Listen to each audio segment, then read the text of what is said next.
I just bought all of this stuff this week. This one here, I bought on Monday. This is a 2007 Sportsman 800. I've already kind of checked it out. Turns out it needs an ECU. No spark, no fuel, no run. Good compression. I picked that up for $400. The dude had it ad with like no details, said make an offer. He said he didn't know what was wrong with it. I just said, oh, I give you 400. He went for it. It was a little bit of a hike. I was bored, so I took the trip. I spent 110 in fuel on that one. Today, we got these three beauties. Two different places. This one I picked up first. This is a 1999 Honda Rancher 450 ES. This was supposed to be running. It had no details on the list. He said that the rear end blew out on him and it got parked. He got a side-by-side. I buy a lot of deals like that. Same thing. I got there, this thing was locked up. I had made him an offer of 200, and when I got there and it was locked up, I was about to pass on it, but I was like, you know what? Would you take 100? He went for it. I don't know what I'm gonna do with this. I'm probably gonna see if I can get it to unlock, see if it's got spark and stuff. If it's gonna be a massive headache, this unit will get scrapped. And then this one and this one I bought from the same place. I managed to see these on my way home from picking up that one, and it was about an hour trip over. I spent about $40 in fuel going and getting the Honda, and then these two, I spent another $40 in fuel. This one here is a 2011 Polaris Sportsman 550, might be an XP. I'm not sure. I'm not even all, I think it's green. He said this thing ain't been rode in a while. They really wanted to strap that down. Look at that, it broke the rack and all. I'll take this thing off and sell it elsewhere. But brakes work, tires are holding air. I had to put air in them when I picked it up. I have no idea how many miles are on it, how many hours are on it, or if it turns over. We're gonna find that out here in a minute. And then this here, 2005 Polaris Ranger 700 XP. Now this one was covered in stuff, and I mean, like, you look at it now and it's still dirty, but I have never seen one this dirty. One thing that concerns me on this one is all that rat poop. That was a big old rat's nest that was right over there that I'm trying to get to that bin. These were owned by a ranch. He wanted 600 for that one, 700 for the Ranger. The Ranger didn't even have a rear wheel on it. Luckily, I happen to have one camo Polaris Ranger wheel, rear wheel at that. That's luck right there. And I've had that thing for like a year, and I've only held on to it because of the tire, just in case I got something that had a tire like that. I ended up scoring the pair of them for $1,100. Now, he would not come down off of the price on the 550 because somebody else had offered him and said they'd come get it right now for 700. So he was like, look, you were already on your way. So I'm looking at it as I paid 600 for that one and 500 for this one. 500 for this 700 is a way better deal than 600 for that 550. I don't know how well those sell, but I don't see that being some high seller. I don't ever see the 550s moving quick on Marketplace. This one looks decently clean. Came with these wheels in the back, extra set of lug nuts. Some of that, like, look at that. Nice bin back here. My hopes is the harness on this thing isn't just completely destroyed. One thing that really sucks about it is this cab is a full Polaris cab, and this is the one that people want because I don't have the doors. That's what sucks. But once you have the doors, the lines on the door, since they're factory Polaris, they match on the door, and it looks like a nice factory fit cab, which you can't get nowhere. Like, you can't buy that stuff no more. This one, it kind of looked like what happened is they pulled it in there and pulled, because I had to put a hub and a wheel just to get this thing in the shop, that they pulled the hub off to replace the bearings and never finished it. This was the old man who owned the ranch, and by ranch, I mean this was 3,500 acres in Texas that's worth probably millions upon millions of dollars, hundreds of millions of dollars. 834 hours. It was the old man's, evidently it was his daily driver that he drove around the ranch every day. But no telling how long it's been parked for. He said as long as he had been there, and he had been there a while. So I'm gonna see if this here is gonna be worth fixing. These 550s, parts are expensive. I think some of the stuff's actually kind of hard to get a hold of. I really don't have that much experience with them. If this one was supposed to be running, we'll find out if it will run. If it will run, I'm gonna fix it. If it's not, then it'll make a good parts unit. This Ranger, same thing. The only thing that concerned me is there was barely any oil on the tip of the dipstick, which means this might have been smoking. And there is 8 quart of oil back here. So if the motor needs rebuilt, it's worth it. I mean, I've got just over 500 bucks in it at this point. You really can't lose. And I'm worried the harness might get chewed up. And I'm also worried that there's gonna be rats in my shop now because of this thing. But I've never seen one of these have that much head space. Like, can I stand up in here? Holy shit, I can stand up in here with this cab. That's wild. I guess if you're a tall dude, that would matter a whole lot. Start with this one here. I got it hooked up to my sexy Outlander. Let's see. Nothing. Not a good sign. Oh, the switch is off. Oh shit, fuel pump works.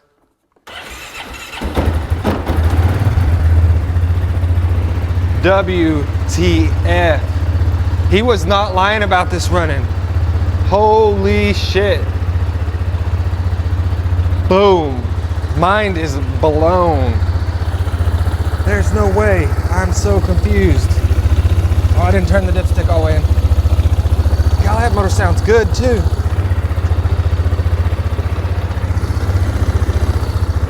Fuel doesn't smell bad. Oh, I bet somebody put fuel in it, tried to hook it up, and since that right there, whoo,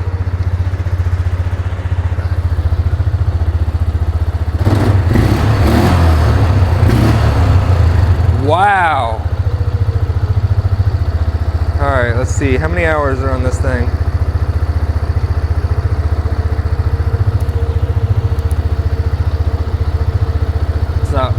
It's not doing anything. Well, maybe that switch is partially bad.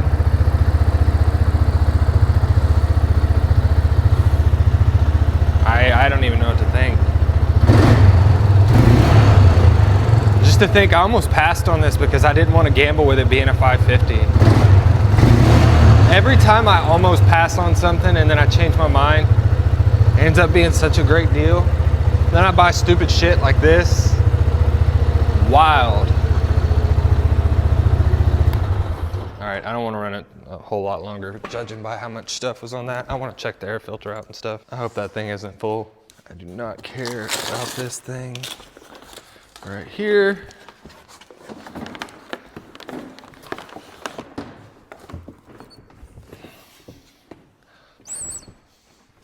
It is probably filled with some shit from Monsanto too. Causes cancer. We'll just try to transfer it right over here. All right, I ain't got this. Maybe I do. Ah.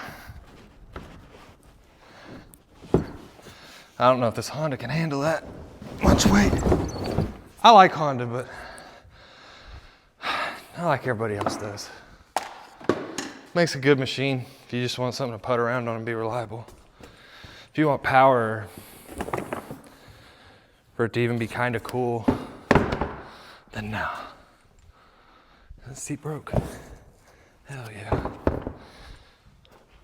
Seat pegs are broke on that. See that? That is why I didn't want to run it for very long. Doesn't look like it's in. Oh shit, it is. Dang. All right. A little problem, not a big deal, but a little problem. Have to clean that out. All right, so let's see. RPMs. 302 hours, 2,976 miles.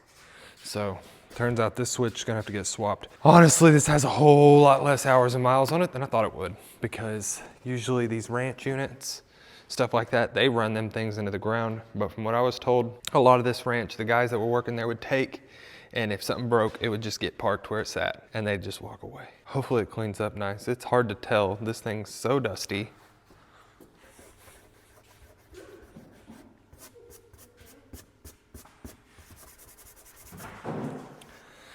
We definitely need front and rear rack, air filter, battery, oil filter, oil. I have to write a list. Something to do with these headlights. As far as I could tell when I was moving it around, everything seems nice and tight. Axles look good. Yeah, and a good wash. And hopefully nothing's gotten into the belt box. They're too much of a pain to take off, so I will do the find out on my own way. So let's move on to the Ranger now. All right, we got this hooked up. Now this one will definitely have to be jumped off the solenoid. We don't have any rear brakes on that rear axle. Oh, got lights. No fuel pump. Got the wrench coming on. Rear locker's working. Headlights work. Oh, you can't really see that through the windshield. Oh shit. There's a mouse. Did you just see that? Oh man, I'd get cats, but my dogs would murder them. All right, so we know for a fact there's a mouse in here. Let's hear if this motor turns over. I'm gonna jump the solenoid. Fuel pump's not kicking on, which is not a good thing because if that fuel pump is completely trashed, the 05 fuel pumps are actually very hard to get a hold of. I'm actually helping you right now. Motor turns over. Okay, everything just kicked on. Let's hope that mouse doesn't come out of nowhere. Let's see. But we got this out, okay. Air filter doesn't look like it did on the 550. Doesn't look like anything's been in here. All right, get some action sauce. Spray that up in there. I hope there's not a mouse in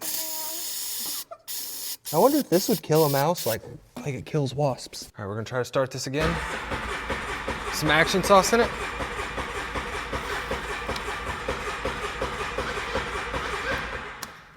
What's that noise? Evidently, I can press the rear brakes.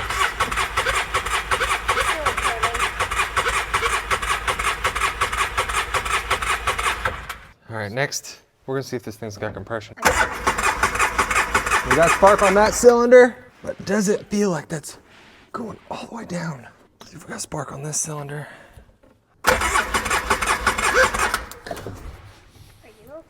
Yeah, it bit me. So we got spark on both cylinders. Okay, so that's not a good sign. That plug looks like it's been burning oil. I'll bet this thing needs a top end. Wonder if I could throw an 800 top end on it.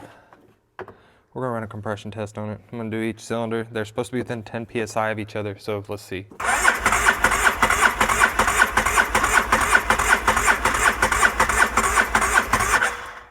It's actually a little bit of a gray area.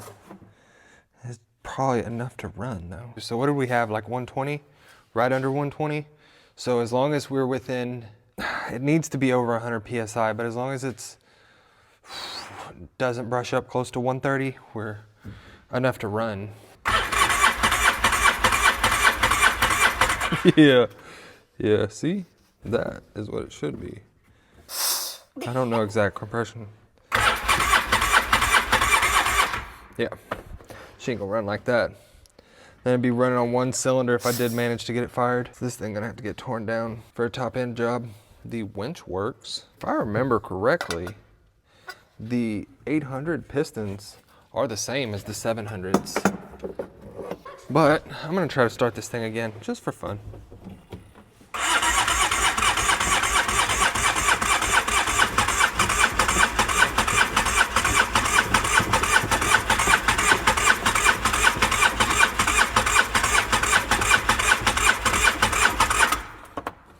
I'm scared. Nope, she ain't about that action. So it looks like on this one, we're gonna need a top end at minimum. I'm gonna tear into that first. All right, so rear tires, definitely need bearings like all the way around this thing. Need one of the rear rotors, air filter, but I'm gonna get this thing washed. I might end up using a different set of wheels and tires if this one here isn't camo, because I'm not trying to track down another camo wheel when I have a set of decent looking Ranger wheels, or possibly even these. These wouldn't look too bad on there. Fuel cap, and then I'm gonna go wash this thing real quick and give it a look over after that, because it's kind of hard to tell with this thing being so janky and nasty. Look how much dirt buildups on that seat. I can already tell you this is gonna be one fun unit to clean. Dirt daubers everywhere. Now this Ranger, I'm like pretty sure it's gonna need more than this. That I'm going to try putting some Marvel mystery oil in this cylinder and see if it'll free her up. This one over here needs the ECU and a bunch of other stuff. I have to track down a parts bike for me to justify fixing this because I'm not dumping $500 on an ECU. That's just not happening, especially like the tires ain't in great shape. So it turns out my pressure washer is not gonna start with this cold weather. So I'll have to wash that tomorrow. I did rinse it off a little bit and it's got the camo looks good. It's not purple yet. We've got the Honda right here. Got the recoil off. Let's see if we can unlock it. Got a little movement out of it just then. Oh, Marvel Mist Oil does it again. Let's come back around this way. See if we can get it to rotate past where it was to begin with.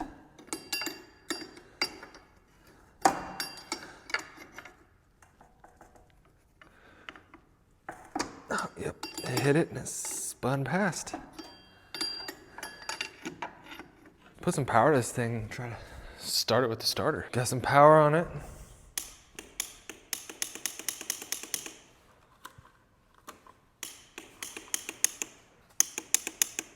Tell you what, I'm losing faith in this one fast. This thing might be about to get sold for a parts bike. Headlights work, can't read the gauge. It's there, but he can't read it. ES is doing nothing. Solenoid's just doing that. Looks like it's not the solenoid, it's a starter. So what we're gonna do, we're gonna take this. This is a specialty tool.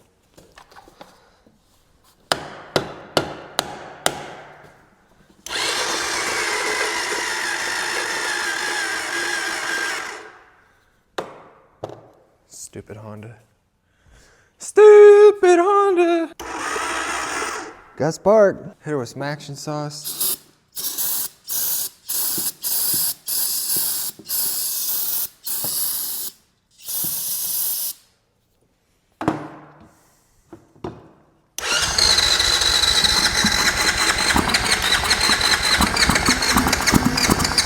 Don't tell me it's shit, it's gonna run!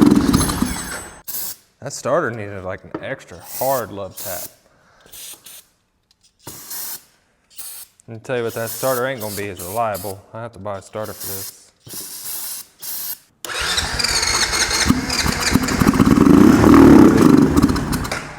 Well, it runs too. ES doesn't. Evidently ES does work. How's this thing even have good compression?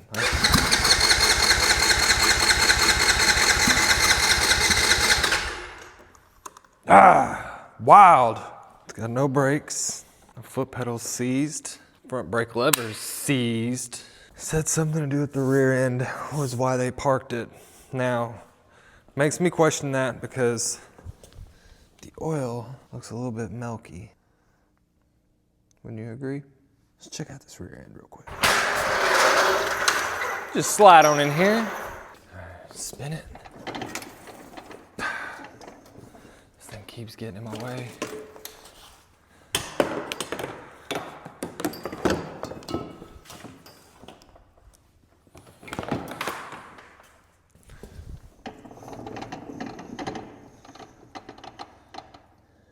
That does sound pretty garbagey. Put it in gear.